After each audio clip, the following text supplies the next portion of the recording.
On the night of December 26, 1985, in a remote cabin in the Hudson Valley, writer Whitley Strieber activated his state-of-the-art alarm system. Every window, every door was protected. He had developed an obsessive ritual, checking closets, looking under beds, searching for intruders he never found. That night, the alarms never went off. But when she woke up the next morning, everything had changed.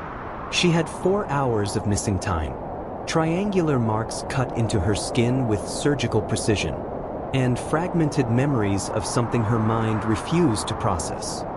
3 months later, under hypnosis, she would scream in terror as she recalled what really happened that night. This is the case that defined how an entire generation imagines extraterrestrials. The story of a man who went from being the next Stephen King to becoming the most documented and controversial alien abduction case in modern history.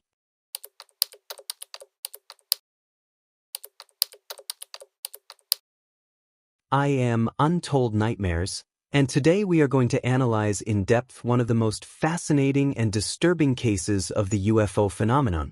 This is not simply another abduction story. It is different for 3 reasons. First, the witness was not an attention seeker. Whitley Strieber was a successful horror author, with novels adapted into films. He had an established career, a family, a life to lose. Second, the amount of medical, psychological, and scientific documentation is extraordinary. Polygraph tests, brain scans, psychiatric evaluations. Everything was recorded. Third, the consequences. This case didn't make Strieber rich. It destroyed him. His family was harassed. His sons suffered discrimination. They were evicted from their home. And most disturbingly, he himself admits that he doesn't know what happened. His 1987 book, Communion, sold 2 million hardcover copies in its first year alone. The image on its cover, those almond-shaped black eyes, that large gray head, became the definitive image of extraterrestrials in popular culture. But here's the strange thing. Strieber never categorically stated that they were extraterrestrials. He only said that something inexplicable happened to him. Something physical. Something real. Something that changed him forever. So the question isn't whether you believe in aliens or not. The question is, what really happened to Whitley Strieber? And to answer that, we have to go back to the beginning. Whitley Strieber. Louis Whitley Strieber, to be exact. Born on June 13, 1945, in San Antonio, Texas. Son of a lawyer. Privileged education. He studied at the University of Texas and the London School of Film Technique.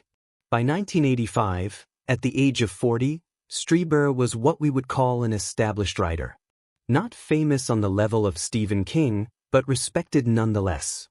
He had written The Wolfen in 1978 and The Hunger in 1981. Both were adapted into films.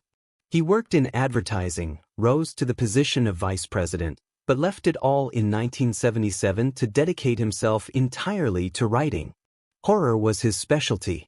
Critics saw him as a promising talent. Some even said he could be the next Stephen King. But by 1985, her latest novel had received negative reviews. Her career wasn't ruined, but it wasn't at its peak either. And then there's the cabin. Located near a cord in the Hudson Valley, New York, this wooded, secluded area was perfect for a writer who needed to concentrate. Strieber used it as a retreat, especially during vacations. But there's something you should know about the Hudson Valley in the 1980s.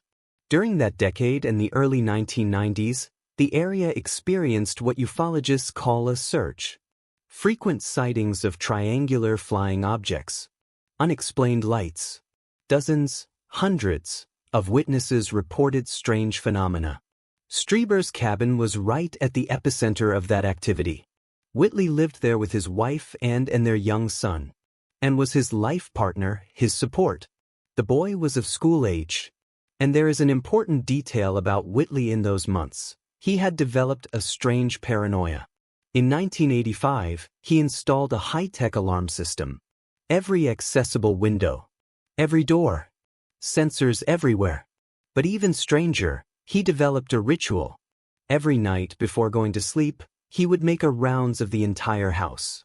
He would look inside the closets, under the beds, in the guest room. He was looking for intruders. She never found anyone. But she couldn't stop searching. But he didn't know himself. He just felt that something wasn't right. And then came the winter of 1985. Before we talk about the night of December 26th, we need to go back a few months. Because it wasn't the first time. That night, Whitley and Ann had guests at the cabin. Another couple. The four of them had dinner, chatted, and finally went to bed. Around midnight, Strieber woke up abruptly. Through the open door of his bedroom, he saw something strange, a bright blue light projected onto the cathedral's ceiling of the room. Her first reaction was panic. She thought the house was on fire. The chimney, the roof, something was burning. But here's the strange thing. With his heart pounding violently with fear, he simply went back to sleep. But he himself cannot explain it. Minutes later, an explosive noise woke him again. Like a firecracker. His wife heard it too. His son started screaming. The entire house was surrounded by a glow. Strieber ran downstairs. The glow vanished. Just like that. He comforted his son. He found one of the guests in the hallway, also awake, also confused. Everyone went back to sleep. And here's the strangest part.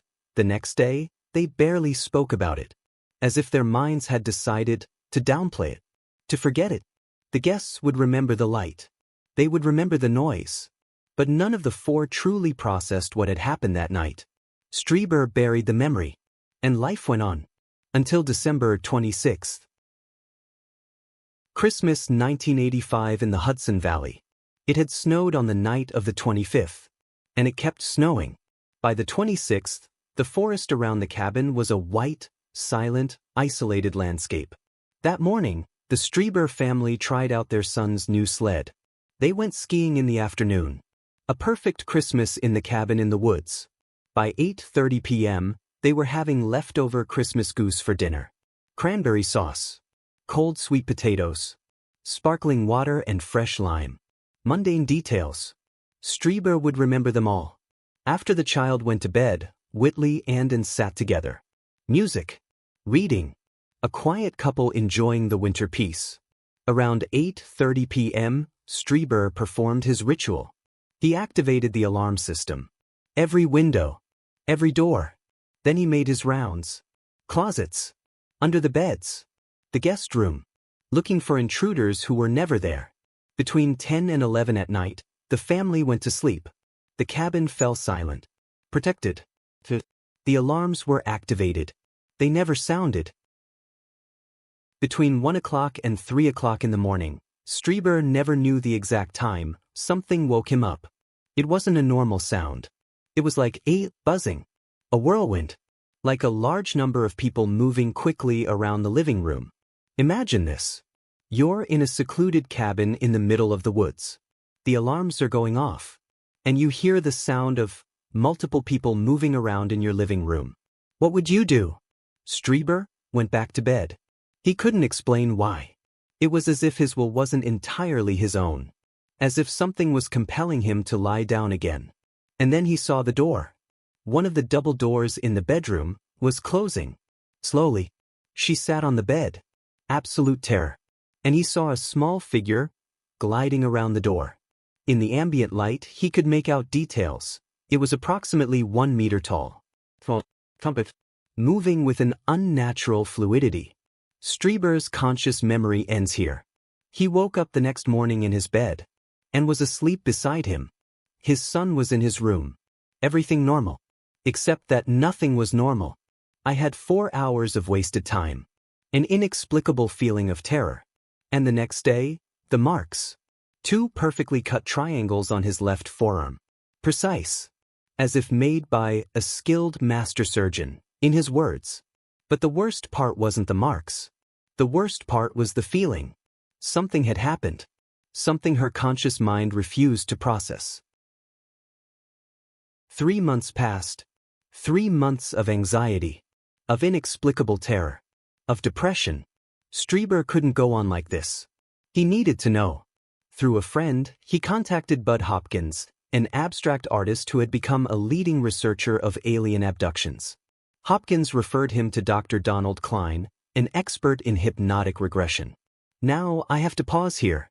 Regressive hypnosis is extremely controversial. The scientific community largely rejects it as a method for recovering reliable memories. It can create false memories. It can contaminate real memories with suggestions. But Strieber already had fragmented memories. Hypnosis didn't create the story from scratch. It supposedly revealed what his mind had blocked out. Recordings of those sessions still exist. And they are disturbing. Under hypnosis, Strieber remembered the beings. To his left, seated on the floor with its knees drawn up, a small figure in a tan-gray bodysuit. 2 dark holes for eyes. A round hole for a mouth. It seemed to be wearing a mask. Strieber got the impression that it was feminine. And it was sitting there, almost bored. Indifferent. To his right, another figure. This one was wearing a dark blue jumpsuit. He was working on something on the right side of his head. Strieber felt like he couldn't move. He was under the control of these entities. Suddenly, he felt himself moving. Upward. He glimpsed the treetops below him. Flying. The cabin became tiny. And then, I was in a room. A circular room. Messy. With a distinctive smell that he describes as aged cheddar cheese. A strange, specific detail, impossible to invent. The roof was gray-tan, vaulted, with evenly spaced ribs. And in front of him, a black cot. Ominous. Like an iron cradle. They laid him down there. The creatures surrounded him. They placed his arms and legs in molds. Devices designed to restrain someone. One of them was performing some procedure on the right side of her head. A strange numbness began to take hold of his body, of his mind, and then one of the small, chubby creatures performed a rectal examination on him using a narrow, triangular object. Then they took his right hand. They made an incision in his index finger. And in the recording of the session, Strieber screams. It's not an acted scream. It's pure terror. Visceral. Dr. Klein had to stop the session. The memories end abruptly. The next thing she knew, she was waking up in her bed the following morning. But there's one final detail. The night of December 27th, the night after the incident, Strieber was reading in bed at midnight. He turned a page of the book. It was 4 a.m. 4 more hours of wasted time.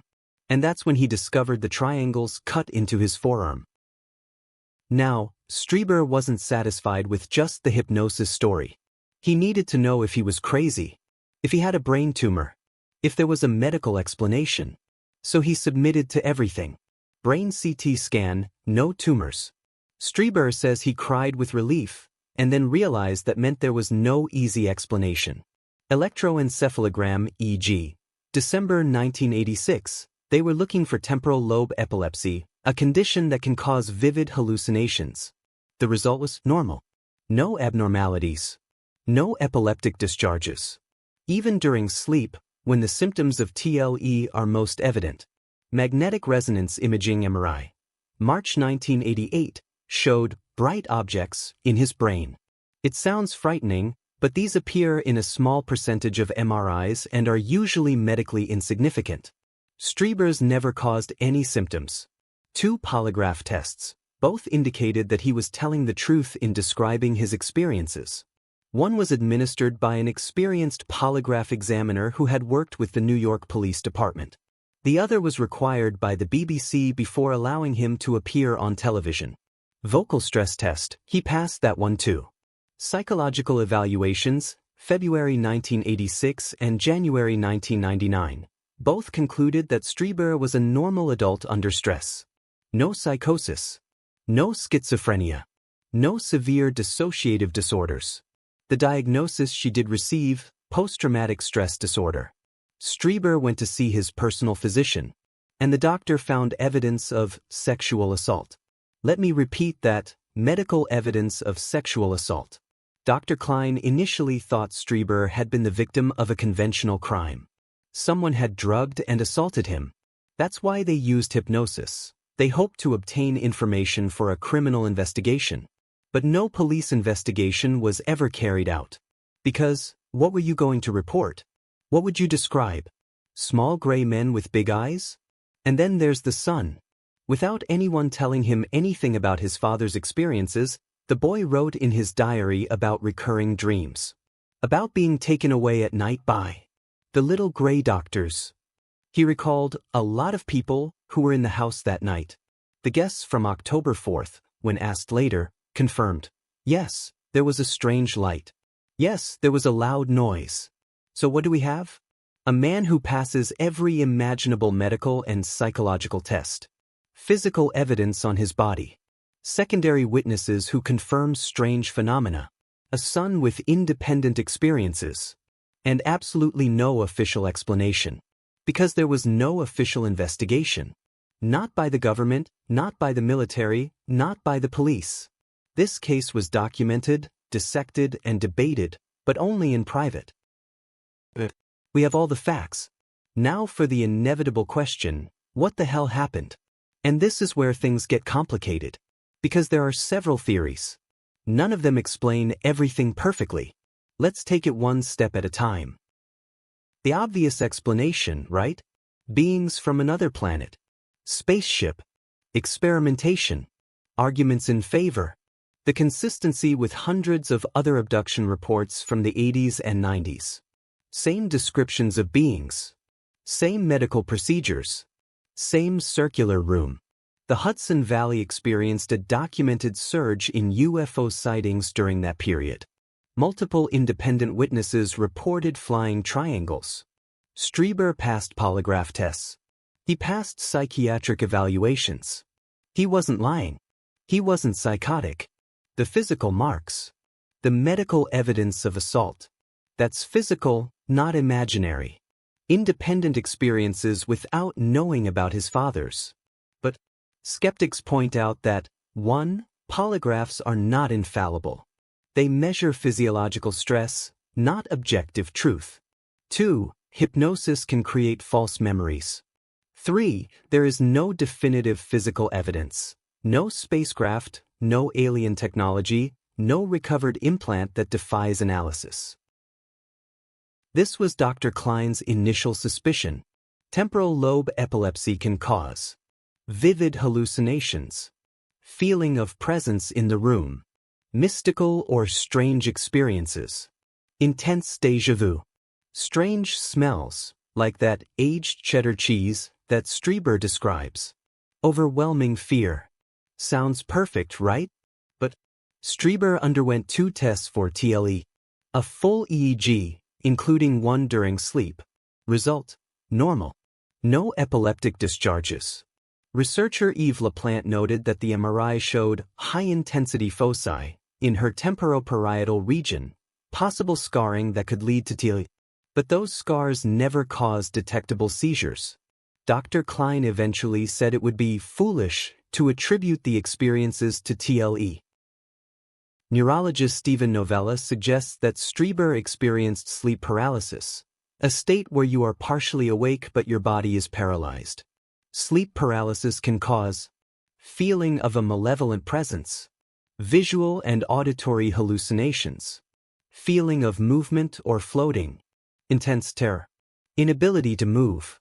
It fits with parts of Strieber's story, waking up paralyzed, seeing figures, inexplicable terror.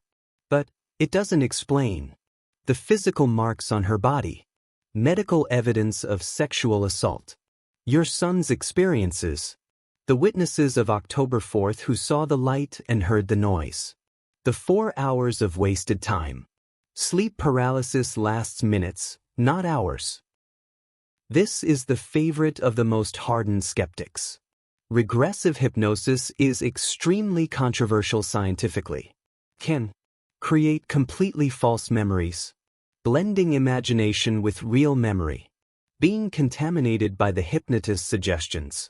And there's a troubling detail: Bud Hopkins, the UFO researcher, was present during some of the sessions. And during Strieber's hypnosis, Hopkins took complete control. That's troubling. But Strieber already had conscious memories before the hypnosis.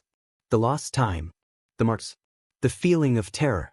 The hypnosis supposedly only filled in the gaps. This is perhaps the most disturbing. Some researchers suggest that Strieber was the victim of an actual crime. Human intruders, drugs, medically documented sexual assault. But her traumatized and drugged mind reinterpreted the attackers as alien beings. A way of processing the improcessable. This would explain the real medical evidence. Physical marks. Why the alarms never went off, disabled by intruders. But it doesn't explain the son's independent experiences, nor the guest's light sightings weeks earlier, nor the regional context of the UFO wave. And here's the problem. No single theory explains everything. If they were extraterrestrials, why is there no definitive physical evidence? If it was epilepsy, why were the tests normal? If it was sleep paralysis, what explains the physical marks? If they were false memories, why did the son have independent experiences? If it was a human crime, how do we explain the regional UFO context? And then there's Strieber himself. Decades later, he still says, "I don't know what happened. I just know it was real. It was physical. And it changed me forever." The Whitley Strieber case isn't just about aliens or non-aliens. It's about the limits of human knowledge. Strieber published Communion in February 1987. It sold 2 million hardcover copies in 1 year. It became a #1 bestseller. The cover, those black eyes, that gray face, became the image of aliens for an entire generation. But success came at a price. His career as a fiction writer ended. His son was bullied at school. His wife lost friends. They were evicted from their cabin when people invaded and tried to burn it down. Strieber received nearly 500,000 letters from readers describing their own similar experiences. 500,000 people who felt, "Me too. It happened to me too." And his wife died in August 2015. Strieber continues to write. He continues to talk about his experiences. More than 30 books so far. And he's never said, "They were aliens, definitely." He says, "They were visitors. I don't know what they are. I just know they're real. Look, I can give you my opinion. But that's not the important thing. The important thing is this. A man with an established career reported an experience that ruined his life. He underwent every imaginable test. He passed polygraphs. He underwent psychiatric evaluations. His doctor found physical evidence of trauma. His son had independent experiences. Other witnesses saw strange phenomena. And none of the skeptical explanations fit perfectly. That doesn't mean they were aliens. It means we don't know. And maybe that's the lesson. We live in a world where we assume that everything can be explained. Science, medicine, technology. Everything has an answer. But cases like this remind us that there are real, documented, studied human experiences that challenge our categories. Were they aliens? Was it an undetected neurological disorder? Was it reinterpreted trauma? Was it something else entirely that we haven't even considered? I don't know. Strieber doesn't know. And maybe we'll never know. What we do know is this. On the night of December 26, 1985, in a secluded cabin in the Hudson Valley, something happened. Something that left physical marks. Something that deeply traumatized a man and his family. Something that changed the course of his life. And that experience, whatever it was, resonated with hundreds of thousands of people who felt, "Me too." Perhaps that's the most unsettling thing of all. Not that a man reported something strange. But so many others would say, "It happened to me too." What do you think? Was it alien abduction? Sleep paralysis? Reinterpreted trauma? Or something we don't yet understand? Let me know in the comments. And if this case intrigued you, we have a whole series about documented unexplained phenomena. Like this video if you enjoyed it. Subscribe for more cases like this. And turn on notifications because next week we're covering another mind-blowing case. See you in the next episode.